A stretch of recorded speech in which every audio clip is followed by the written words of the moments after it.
Okay, here we are with one of the first videos that we're going to talk about specific dialogue.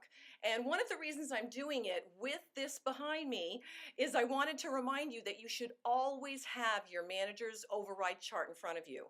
You know, I should be able to call out at the manager's meeting, what level do you make 8%? What level do you make 12%?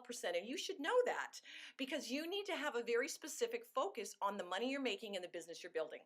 Also, when we're talking about dialogue, you can follow a very simple formula that you can keep in front of you as well. So although I will give you specific words, and I promise you that if you send me requests for dialogue, I will be happy to send them back to you, you can use a formula to start using your own words as well.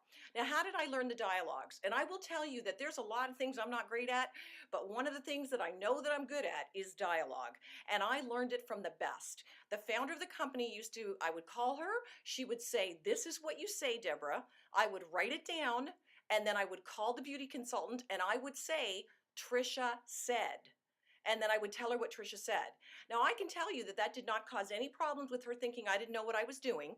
It gave her confidence that I believed in her and that I cared about her and that I was willing to go to the top to find out the right answer for her. Then the next step is that I would say to Trisha, "This is what I'm thinking of saying. Do you think that's okay?" And she would say yes, and then we'd correct it. But I remember one time when she said to me very, very quickly, she said, "You know, I can give you the words so you know what to say, Deborah, but let me now start telling you why you're saying them. Because if you understand why you're saying them, you'll be able to come up with some words of your own and they will work just as well." So let's go ahead and let's give an example here that we're talking about a beauty consultant who did not get any bookings.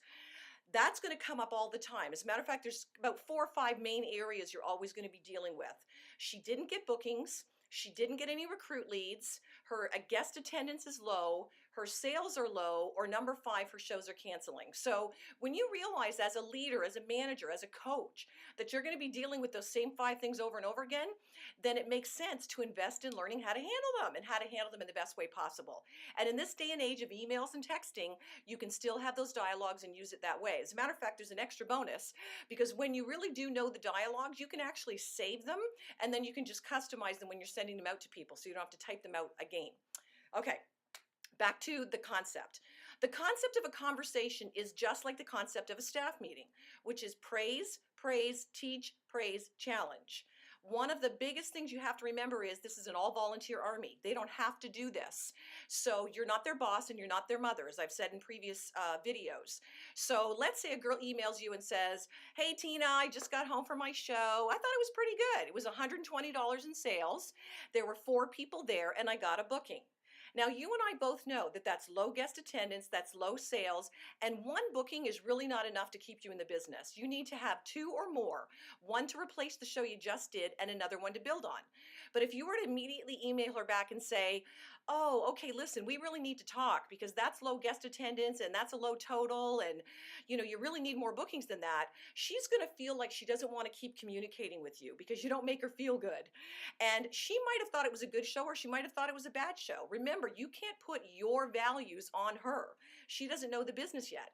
I've had girls that $400 and $500 shows they think are bad because they expect $1,000 shows right out of the gate. Okay, so what would I write back to her? Let's say her name is Mary. Hopefully I could talk to her on the phone. That would be best so that she could hear my voice tone. And especially within a girl's first 10 shows, really make an effort to connect with her personally by phone. That way you're going to develop a relationship and rapport. But in the event you can't, the dialogue is basically the same anyway. "Hey, Mary, it's Deborah. Listen, first of all, let me thank you so much for reporting to me. You know, one of the things that I'm looking for future leaders are people that are good to their word. And we set up a deal that you would report to me, and you did. You already have what it takes because you're a responsible person. Listen, before I get into areas of the business that I can help you in, I wondered if you knew how much money you made last night doing the show. Did you figure out that you made?" And have your calculator right there. Now, if I'm on the phone, I prefer to say, "How much money did you make?" and have her tell me. Because if she can't tell me how much money she made, then I'm going to be sure to get right on that and say, "Don't ever leave a show again without knowing how much money you made." So then I would say to her, "What do you think went really well? What do you think you did well at the show?" See if you can get her feedback on it. And why do you think that? Because this information is going to be valuable for you to use when you're helping her with the areas of the business that are weak. So it is a form of praising. You're basically saying, I believe in you and I know that you've done something well last night. She might tell you she just can't believe she survived it. I mean, I remember feeling that way at my first show. Okay, then what you're going to do is you're going to praise her on anything specific that you can. For instance, she had 4 guests there and she got 1 booking. So you could say, do you realize that the average booking number is 1 out of 3 to 5? If you watch the video on It's Just a Numbers Game, you'll know that. So you were right there. You were right on average. One of our goals is going to be to get your guest attendance up because we want you to be able to get 2 and 3 bookings at your show so that you know you're always in business. Now, then you could say to her, tell me about the recruit leads last night. Tell me what they said when you asked them about doing this. Tell me what your hostess said. Assume that she's recruiting until she tells you she's not. This is very, very, very important. It's also a bit of a form of praise as well, because you're basically saying again that you believe in her. It's totally natural for somebody to forget things at their first show. So if she emails you back and says, oh gosh, I forgot all about it, then you're going to say, I understand totally. That's why I'm here. That's why you're reporting to me, because I'm going to help you to get right on track with everything right out of the gate. If she says, oh, I thought that I would work on that later, then you have to nip that in the bud right away. So let's go back to the bookings though for the purpose of this. What you want to do is praise her, but then you want to say, listen, since the goal is at least 2 bookings at a show, 1 to replace the show you just did and another one to build on, and as Deborah always says, the third one's usually recruit lead, can you think of what you could do to get the second booking from that show? Because it's much easier to work 1 show at a time than to try to fix a whole month. She might say, well, I don't know. What do you mean? And you could say, would you like me to help you with that? Always ask for permission to help them. Otherwise, it sounds like you're dictating to them. Now, what could you help her with? Well, you could say to her, since you already had a good average there, you could say, how many people was the hostess expecting that didn't show up? Did you leave the show open for a few days to get the orders? Did you offer the hostess a bonus for getting a second booking? Or is she committed to working on getting a second booking from those guests?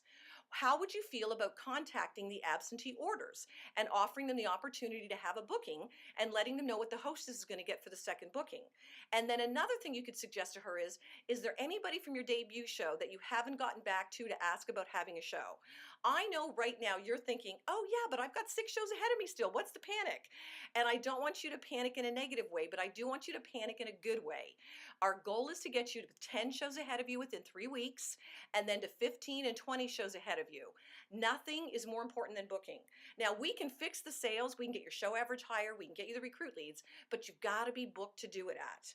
By the way, I just want to give you a tiny little bit of homework other than working on the bookings.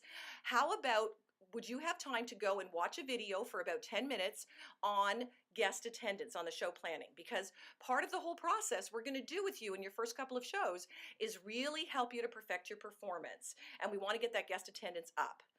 Another thing to consider is contacting the upcoming hostesses and checking with them on their guest attendance and who they're expecting. So something you could have said to her in this conversation is, how many guests did the hostess tell you were coming?